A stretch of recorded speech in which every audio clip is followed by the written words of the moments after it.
말씀은 마태복음 12장 31절부터 33절 말씀입니다. 그러므로 내가 너희에게 이르노니 사람에 대한 모든 죄와 모독은 사하심을 얻되 성령을 모독하는 것은 사하심을 얻지 못하겠고, 또 누구든지 말로 인자를 거역하면 사하심을 얻되 누구든지 말로 성령을 거역하면 이 세상과 오는 세상에서도 사하심을 얻지 못하리라.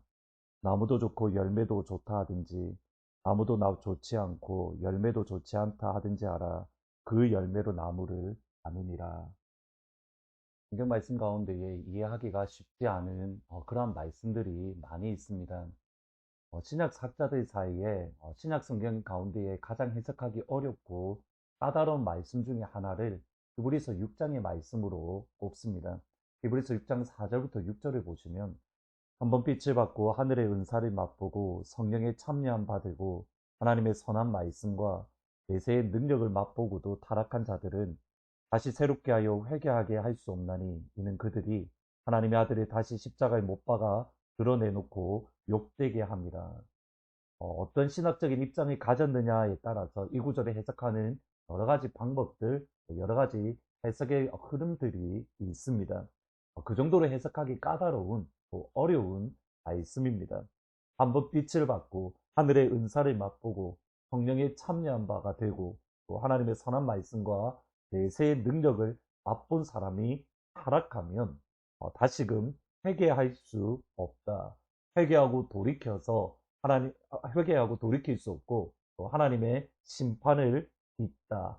분명하게 보여주는 말씀입니다. 이 말씀의 해석은 다른 시간에 좀 더 자세하게 말씀을 드리겠습니다. 이 말씀, 그러니까 히브리서 6장의 말씀과 비슷한 말씀이 오늘 읽으셨던 본문의 말씀 가운데에 있습니다. 본문 31절, 32절을 보시면, 그러므로 내가 너희에게 이르노니 사람에 대한 모든 죄와 모독은 사하심을 얻되 성령을 모독하는 것은 사하심을 얻지 못하겠고, 또 누구든지 말로 인자를 거역하면 사하심을 얻되 누구든지 말로 성령을 거역하면 이 세상과 오는 세상에서도 사하심을 얻지 못하리라. 예수님은 여기에서 죄를 두 가지로 구분을 하십니다. 사람과 인자를 모독하는 죄, 그리고 성령 하나님을 모독하는 죄. 우선 이 말씀을 이해하시려면 배경을 조금 보실 필요가 있습니다.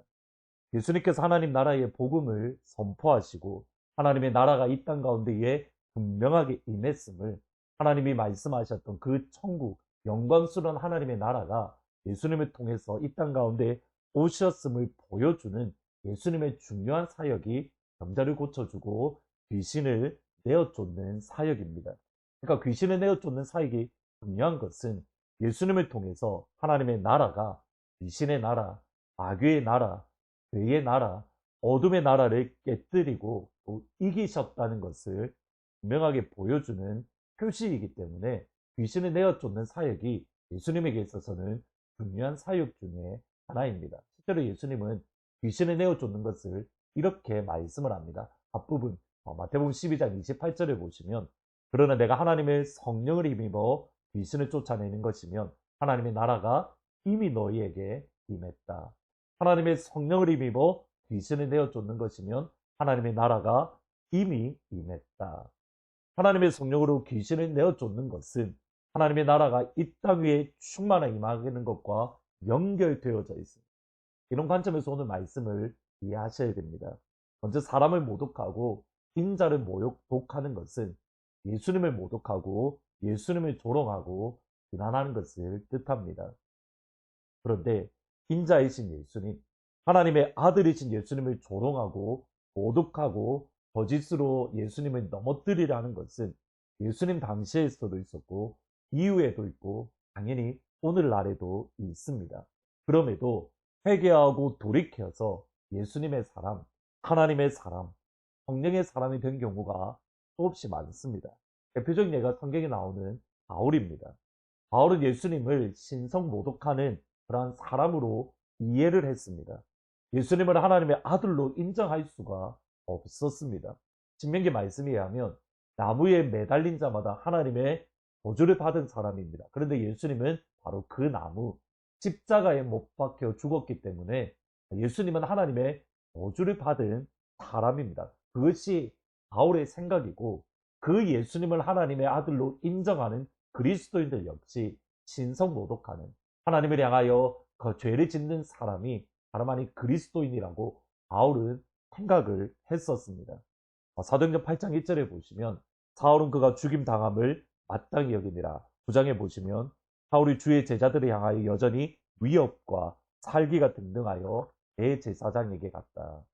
여기 살기가 등등하다는 말은 살인에 숨을 내쉬다는 뜻입니다. 바울이 그 정도로 분노했던 겁니다. 예루살렘에서 다메섹까지 올라가서 대략 한 240km 떨어졌는데 그곳까지 가서 예수 믿는 사람을 잡아 끌어오고 또 예수 믿음의 교회를 파괴하려고 했습니다. 그런데 다메섹으로 가는 길 가운데에 부활의 예수님을 만났고 예수님을 만남으로 예수님을 위한 인생, 예수님 때문에 살아가는 인생으로 그가 변화되었습니다. 하나님의 저주를 받은 것이 아니라 예수님은 하나님의 사람으로 저주의 권세를 깨뜨린 죄의 권세를 깨뜨린 하나님의 아들 메시아임을 바울은 알게 되었던 겁니다. 이제 고민은 성령을 모독하는 죄가 무엇인가 여기에 있습니다. 성령을 모독하는 죄가 무엇이기에 예수님이 이토록 무서운 죄를 또는 무서운 심판을 경고를 하시는가 두 가지를 기억을 하시면 됩니다. 우선 성령을 모독하는 죄는 하나님이 하시는 일을 고의적으로 또 의도적으로 거절하고 거부하는 행동입니다. 성령 하나님의 일을 거절하는 겁니다. 성령 하나님을 거절하고 거부하는 것, 두 번째로 기억할 것은 한 번의 일이 아닙니다. 레온 모리스라는 학자는 방금 1구절을 해서 주석을 하면서 이렇게 설명을 합니다. Jesus is talking about the set of the life, not any one isolate saying. 그러니까 예수님은 삶의 전체 set of life, 삶의 전체에 대한 것이지 어떠한 하나의 언어, 성령 하나님을 모독하는 것을 이야기하는 것이 아니다. set of life. 그러니까 삶의 전반적인 태도입니다. 하나님을 거절하고 하나님을 부인하고 성령 하나님의 역사를 의도적으로 무시하고 거절하는 것. 하나님의 나라에 대해서 의도적으로 무시하고 거절하는 것. 한 번, 두 번이 아니라 그의 삶 전체에 걸쳐서 일어나는 것. 그것이 성령 모독죄이고 그때에는 사함을 받지 못한다. 바리새인들의 예수님을 거절하고 무시하는 것은 그들의 일시적인 행동, 그들의 순간적인 오해가 아닙니다. 순간적인 악감정에서 나온 것이 아니라는 겁니다. 그들의 뿌리 깊은 곳에서부터 시작된 terrible life, 그들의 삶의 전반적인 것에서 나오는 겁니다. 그것이 이어지는 말씀입니다. 33절, 34절에 보시면 나무도 좋고 열매도 좋다 하든지 나무도 좋지 않고 열매도 좋지 않다 하든지 하라. 그 열매로 나무를 아느니라. 독사의 자식들아 너희는 악하니 어떻게 선한 말을 할 수 있느냐. 이는 마음에 가득한 것을 입으로 말합니다.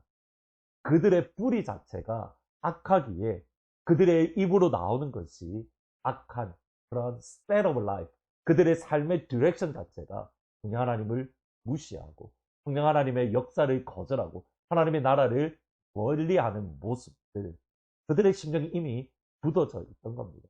예수님을 거절하고 성령을 거절하는 마음이 완악해진 사람, 나무가 좋지 않고 뿌리가 좋지 않으니 열매가 좋지 않은 겁니다. 오늘 기도할 때 우리의 신앙을 점검하고 또 점검해야 됩니다. 우리는 과연 하나님이 하시는 일, 성령의 일을 거절하고 무시하는 그런 삶의 애티튜드 또는 삶의 디렉션이 아닌가 자신을 되돌아 보아야 됩니다. 성령 하나님을 철저하게 인정하는 태도, 삶의 자세를 가질 수 있도록 은혜 베풀어 주세요. 번째로 우리의 입의 말은 우리의 마음과 영혼 상태를 그대로 다 드러냅니다. 마음에 가득한 것이 입으로 나오고 마음에 가득한 것이 행동으로 나오기 때문에 우리의 입술과 우리의 행동을 점검함으로 우리의 나무가 어떠한가, 우리의 뿌리가 어떠한가 점검할 필요가 있습니다. 여러분 기억하십니까?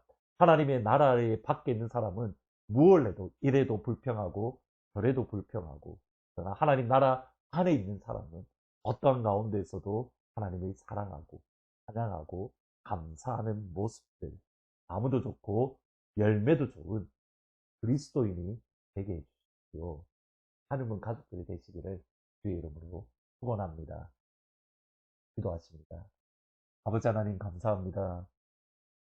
우리의 삶의 방향이, 우리 삶의 태도가, 우리 삶의 전체적인 모습이 과연 어디로 향하고 있는지 이 시간 되돌아보게 하시고, 우리의 삶의 방향과 우리 삶의 태도가 하나님의 역사를 인정하며 성령 하나님을 인정하며 예수님을 인정하는 그 자리에 설 수 있도록 다시 도와주옵소서. 우리의 마음 깊은 곳, 우리 영혼에 있는 뿌리에서부터 우리의 입술과 우리의 행동이 나오는 것인데, 하나님, 과연 우리의 입술과 우리의 행동은 어디를 바라보고 어느 길로 가고 있는지 되돌아보게 하시고, 뿌리도 좋고 나무도 좋고 열매도 좋은 하나님의 기쁨이 되는 그리스도인으로 우리가 설 수 있도록 하늘 아버지 도와주옵소서. 특히 안디옥 교회를 기억하시고 그 땅 가운데 하나님 부흥을 허락하여 주시며, 어려움의 시간들이 지남으로 하나님의 부흥의 역사가, 하나님의 회복의 역사가 그 땅 가운데 가득할 수 있도록 주 아버지 하나님 인도하여 주옵소서. 감사합니다. 예수님의 이름으로 기도합니다. 아멘. 하나님께서 오늘 이 시간 우리의 마음과 우리의 입술과 우리의 행동을 하나님이 원하시는 그 향기로운 그리스도인으로 우리를 세워주시기를 주님의 이름으로 축원합니다. 우리 주 하나님, 그 영광과 존귀를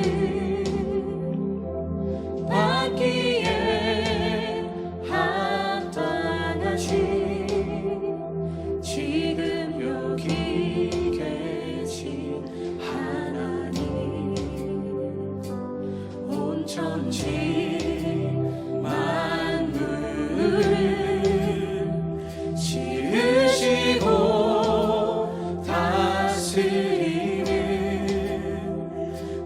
권능과 능력으로 주의 말씀 이루시리.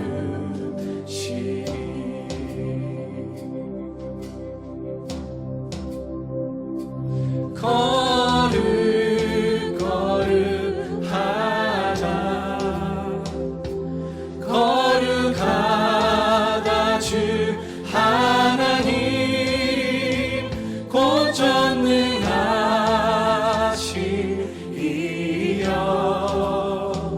하나님 나라 임하네.